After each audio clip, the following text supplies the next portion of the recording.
ఆకలైనా కూడు లేక సీకటైనా గూడు లేక ఒంటి మీద బట్టలేక ఒంటరైన జీవితాలురా.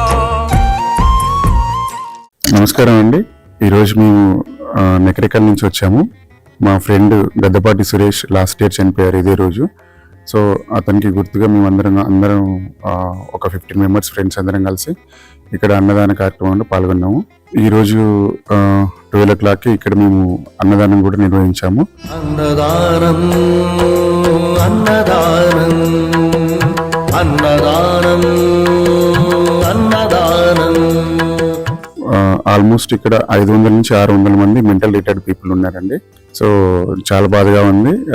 కానీ వాళ్ళ ఇంతమందిని కేర్ చేయడము, ఇంతమంది కేర్ టేకింగ్ అనేది చాలా గొప్ప విషయం. మళ్ళీ పర్సనల్ గా వాళ్ళకు బెడ్ రిడెన్ పర్సన్స్ కి సపరేట్ వార్డ్స్, టీబీ పేషెంట్ కి సపరేట్ గా వార్డ్స్, జెంట్స్ అండ్ లేడీస్ కి. సో ఈ విధంగా వాళ్ళు డిఫరెంట్ గా పర్సనల్ కేర్ తీసుకుంటున్నారు. ఆ విషయం చాలా చాలా మంచిగా అనిపించిందండి. సో ఇంత గొప్ప కార్యక్రమంలో మేము అందరం పాల్గొనడం చాలా సంతోషంగా అనిపిస్తుందండి. మెతుకుల కొరకు సాగేటి సమరాన విధి లేని వేట